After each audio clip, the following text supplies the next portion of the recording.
didefinisikan. Ada banyak definisi budaya.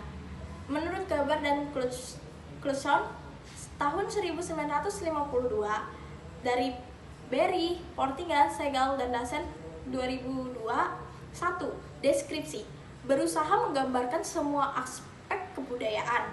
Kedua, historis, menekankan pada pembentukan budaya dari masa ke masa.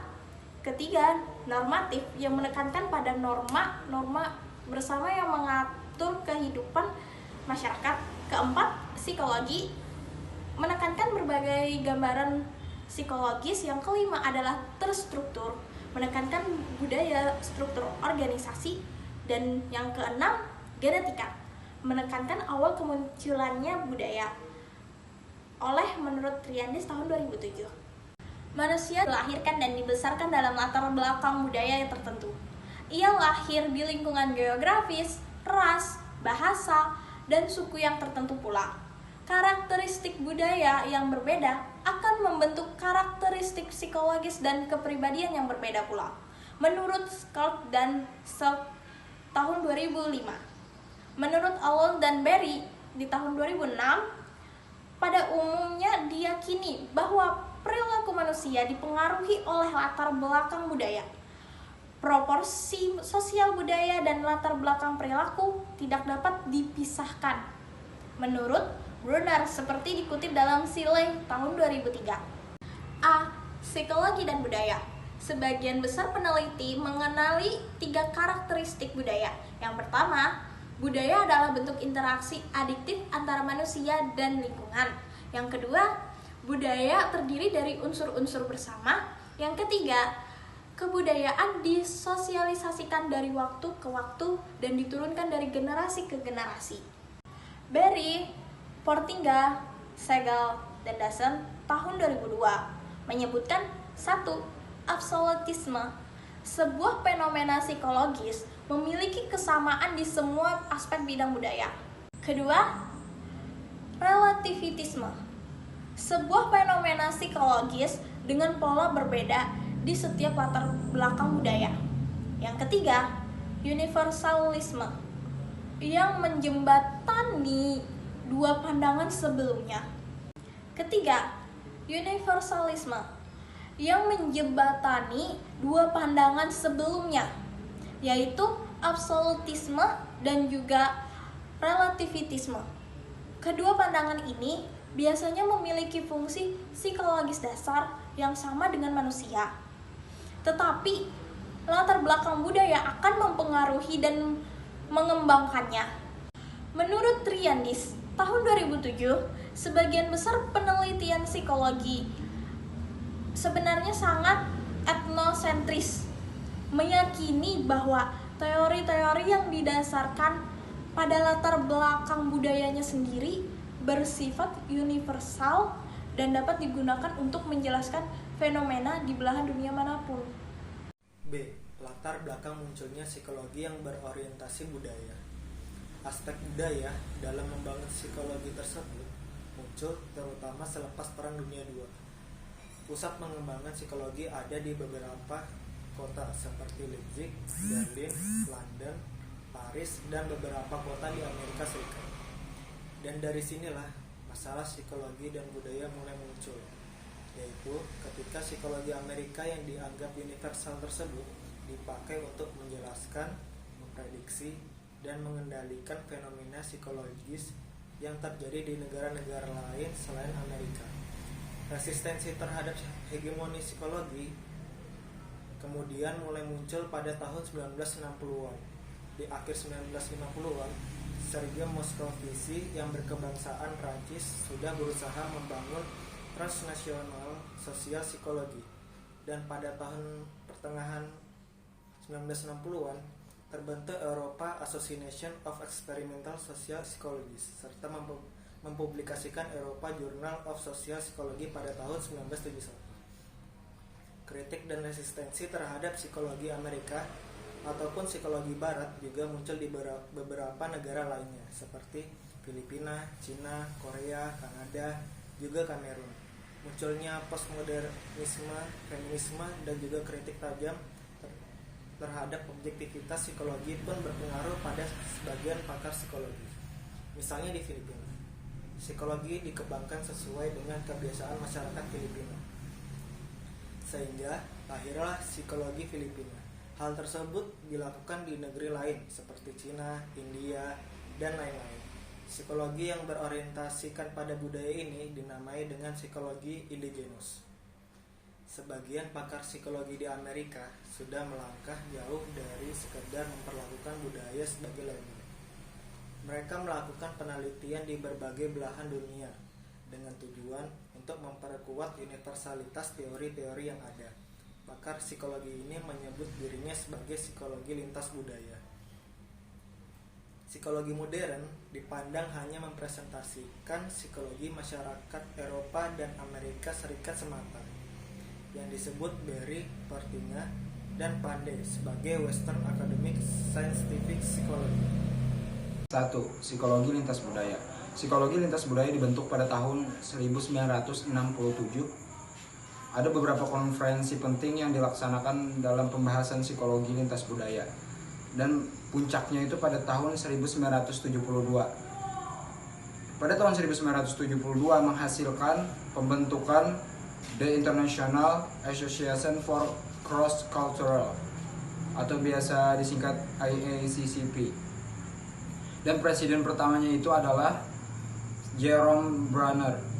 Adapun tokoh-tokoh psikologi lintas budaya diantaranya adalah John W. Berry, Jerome Bruner, Gustav Jahoda, dan Haris Triandis. Psikologi lintas budaya diartikan sebagai persamaan dan perbedaan fungsi psikologis individu di berbagai kelompok budaya. Psikologi lintas budaya memiliki beberapa tujuan, antara lain yang pertama menguji kemampuan generalisasi dari teori-teori psikologi yang sudah ada. Yang kedua, mengeksplorasi budaya-budaya lain agar dapat diketahui budaya yang belum diketahui. Dan yang ketiga, mengintegrasikan hasil penelitian lintas budaya agar menghasilkan psikologi yang universal. Psikologi lintas budaya menggunakan dua pendekatan. Yang pertama ada etik dan yang kedua ada emik. Pendekatan etik mencoba memahami suatu fenomena dengan menggunakan teori yang sudah ada dan dijadikan kriteria. Yang kedua ada pendekatan emik, yaitu mencoba memahami suatu fenomena menurut sudut pandang yang mengalaminya. Isi dari pendekatan emik yaitu yang pertama mempelajari perilaku dari dalam sistem, yang kedua hanya menguji satu budaya, yang ketiga peneliti tidak menggunakan struktur, dan yang keempat kriteria tergantung pada karakteristik interval. Pendekatan etik diantaranya yang pertama mempelajari perilaku dari luar sistem, dan yang kedua menguji banyak budaya dan membandingkannya. Yang ketiga peneliti menggunakan struktur, dan yang keempat kriteria yang dipakai bersifat pasti dan universal. Adapun metode yang digunakan adalah metode kuantitatif dan metode kualitatif. Psikologi budaya.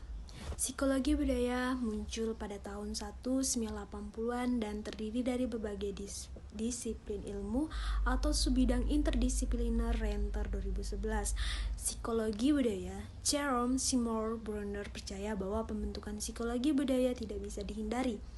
Psikologi dianggap sebagai ilmu dan fokusnya adalah pada proses makna atau pembentukan makna, dan makna adalah produk budaya Heller 1996.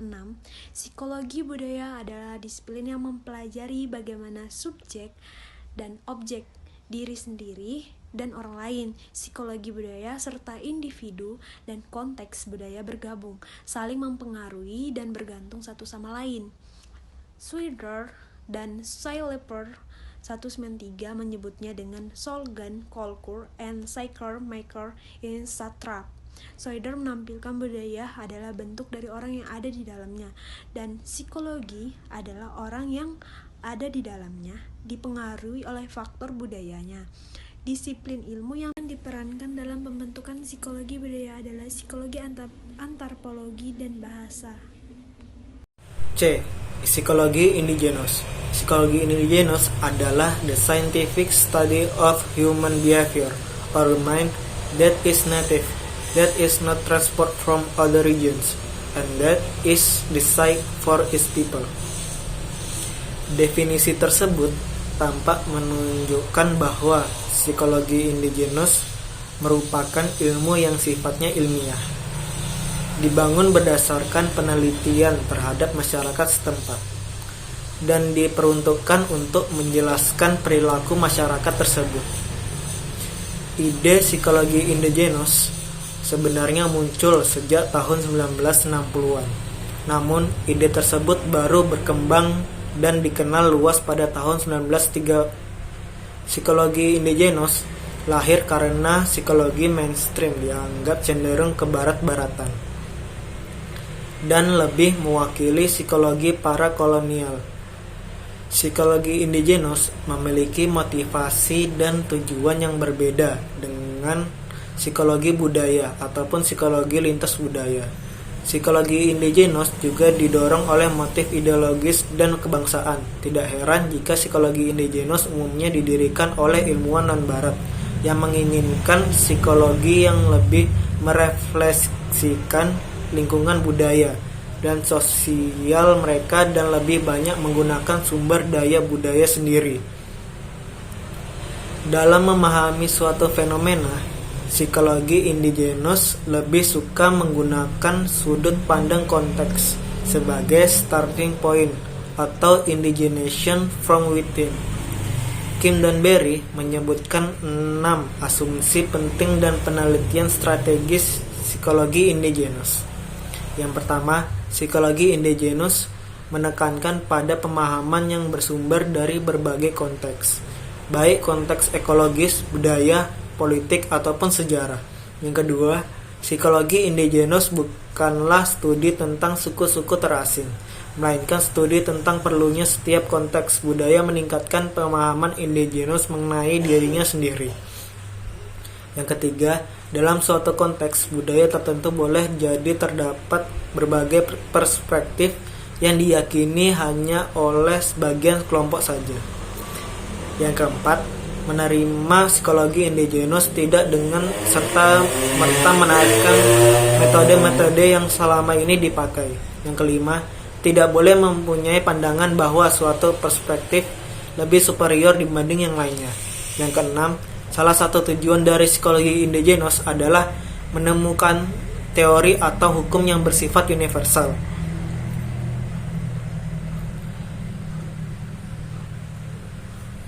Psikologi indigenous menurut Yahuda, cikal bakal psikologi indigenous sebenarnya sudah ada sejak pertengahan abad ke-20, tepatnya pada tahun 1960, yang pada saat itu terdapat beberapa pakar psikologi di Filipina yang mengkritik hegemoni dan kolonialisasi psikologi barat dan mengupayakan indigenation. Cikal bakal psikologi indigenous juga terdapat di beberapa negara lainnya selain Filipina. Kim, Berry, dan Kwang dalam mengantar buku editorialnya menyebutkan bahwa psikologi indigenous juga sudah muncul di beberapa negara lainnya, seperti Australia oleh Yashi Kashima, di Kamerun oleh Bame Samenang, di Kanada oleh John Berry dan John Adair, di Kolombia oleh Reuben Ardili, dan lain-lain. Allwood dan Berry melakukan survei ke beberapa tokoh yang berada di beberapa negara, yang antara lain menanyakan tentang sejarah perkembangan psikologi indigenous di beberapa negara. Dan gambaran psikologi indigenous yang ada di negara tersebut berdasarkan survei tersebut diperoleh beberapa informasi berikut. Yang pertama, di Cina, psikologi indigenous mulai berkembang pada tahun 1970-an dengan tokoh utamanya adalah Kuo Suyang.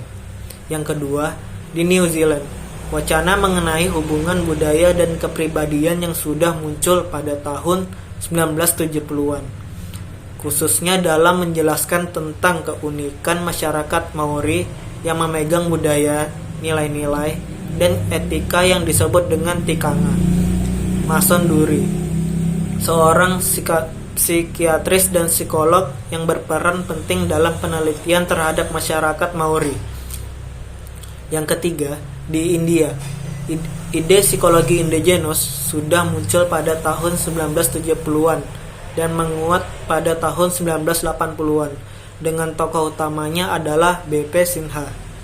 Yang keempat, di Kanada, keinginan untuk membentuk psikologi yang memperhatikan budaya sendiri muncul pada tahun 1970-an dengan tokoh utamanya yaitu John Berry. Yang terakhir di Filipina, psikologi indigenous mulai berkembang pada tahun 1971 dengan tokoh utamanya Virgilio Enriquez. D.